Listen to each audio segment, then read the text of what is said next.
So we all know what happened in Nevada. If you listen to politics, of course you do. You follow it. That's why we're digging this show. So we all know what happened in Nevada, right? So what happened in Nevada was the people who controlled the convention were the establishment Democrats. They're in the tank for Hillary, and they rigged the rules to favor them, right? That's all that happened. I'll show you exact. So one of the things that they wanted to do was change the rules, right? So the Sanders people had petitioned the convention saying, hey, these temporary rules we have favor Hillary, and so we'd like to, maybe have some debate about it, and one of the things they wanted to get rid of was voice votes, right? So to have a voice vote, they wanted to get rid of that. So in order to see if they should get rid of that, they decided to have a voice vote. So here is that voice vote. And what's this woman's name, Steph? Roberta Lange. This is Roberta Lange. She was the chairwoman or the chairperson, however you want to say it, of the Nevada caucus debacle. And here they are. They're going to have a vote on whether they should make the temporary rules permanent. The Sanders people don't want to make the temporary rules permanent, so they would be a nay. The pro-Clinton people do want to make them permanent, so that would be a yay. So let's watch how she does it. It has been moved and seconded that the temporary convention rules be passed by the body. All those in favor say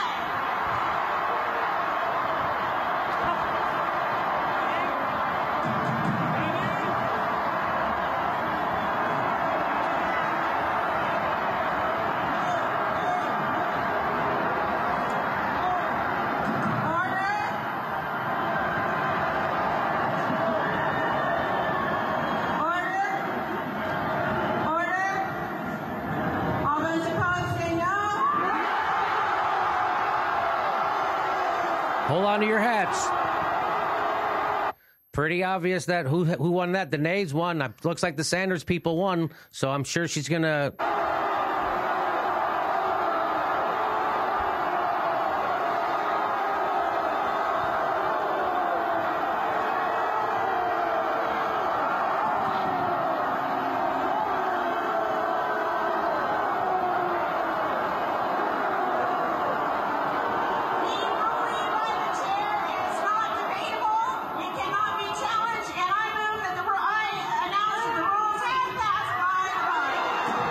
So she just said the chair's ruling is not debatable.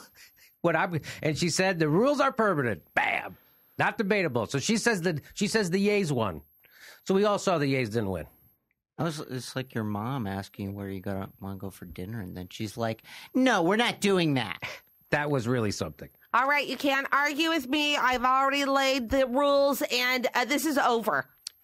Well, in her defense, the word no is decibly louder than the word yes. Yeah. So that happened, right? So that's how it started. So that's how everything started. And then Barbara Boxer went up and she gave a speech. Now, what's supposed to happen is when leaders are supposed to try to bring people together. The party's supposed to come together. So you're supposed to advocate for your candidate, but you're supposed to do it in a way that doesn't alienate the other people because you're both supposed to be on the same side of things. You're supposed to be against conservatism and you're supposed to be for liberalism. Except we know what happened. The Democratic Party isn't for liberalism anymore. Just the Bernie Sanders people are. All right. So what happened was Barbara Boxer went up and gave a speech. Now, what Barbara Boxer is doing in Nevada, I have no idea. She's a senator from California. Why is she in Nevada?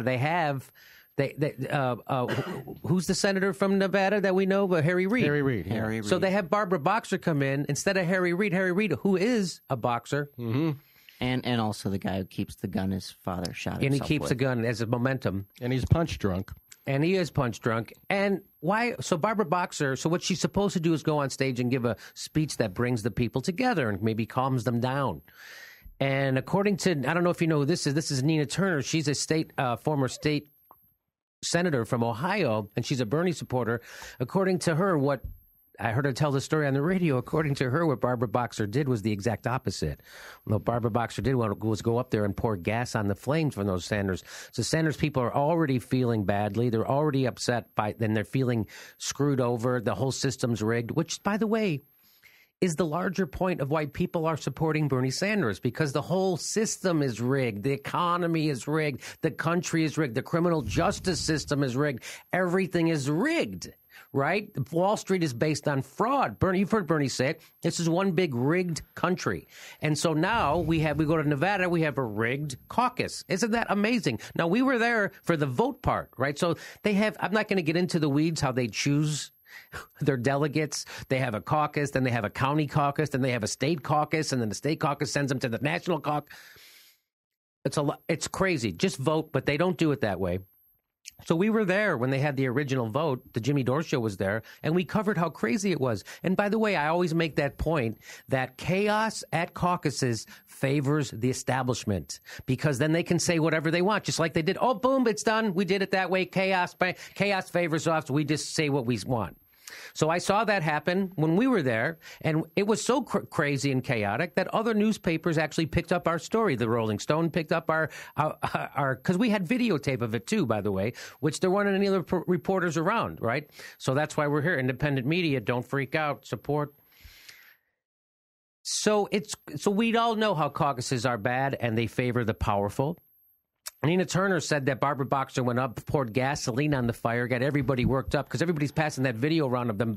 They booed Barbara Boxer. Oh, my God. You booed someone? Yeah, they're a politician. It's okay. You can boo someone. They're a politician. It's okay. You can go, ooh, you can put wind out of your mouth. Ooh, that's okay. That's okay. You can do that.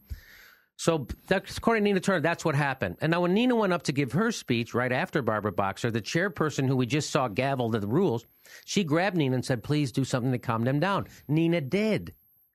She went on stage and she gave a speech and she said to the people, I wrote it down, she told them, be calm but be committed.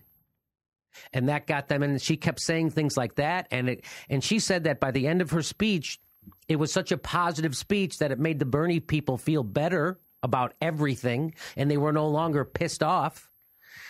And she said even some Hillary Clinton people came up to her, and they were cheering. They were like, yeah, it made them feel good because they're all Democrats, and she was doing it in a way that appealed to that, to bring people together. She said that's what a leader's supposed to do, and that's not what the establishment Democrats are doing. We just saw the chairperson not bring people together, and then Barbara Boxer poured gas on the fire when she gave her speech. Okay.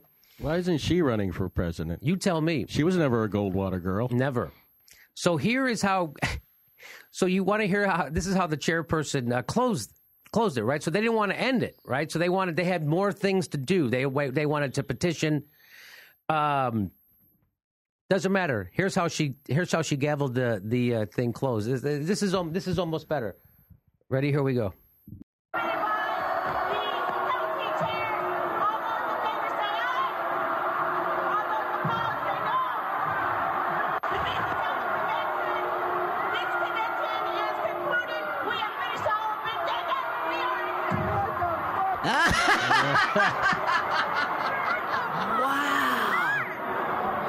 You can even see that. That is unbelievable. This is a grown-up knowing that she's being filmed and recorded, and she commands a room like this with... Wow. You want to see that again? That was awesome, right? All right. It's like in front of a bad class or something, a teacher. That's not even a teacher or a substitute teacher who just didn't on their first day. Yeah. Yes. Here.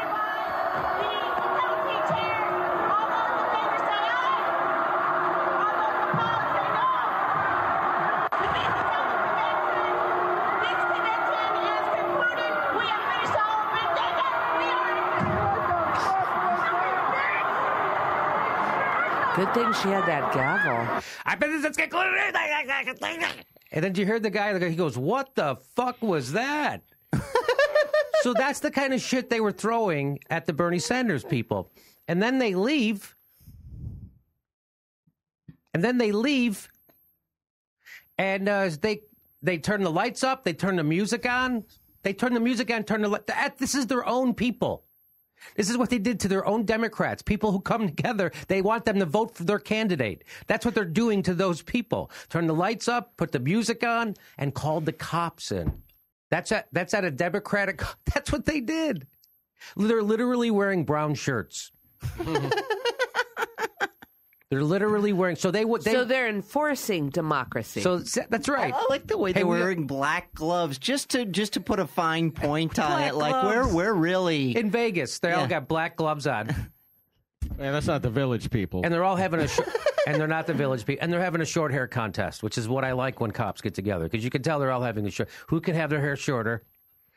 And how many of them are missing sideburns? Yeah, Man, no sideburns. Sideburns seem to be the cops are allergic to sideburns, and hair longer than an inch. What henchman school did these guys go to? Look at them. They're at a casino in Vegas at a political event with a bunch of liberals. We're gonna kick some ass. By the way, they were called in by the Democrats. So they left, and they were telling. They're all so well built. I fully expected any moment for them to tear away their pants and start dancing. I assume that they're Chippendales because I have never seen that many good-looking, fit police officers. There's always a fat one. So here is the.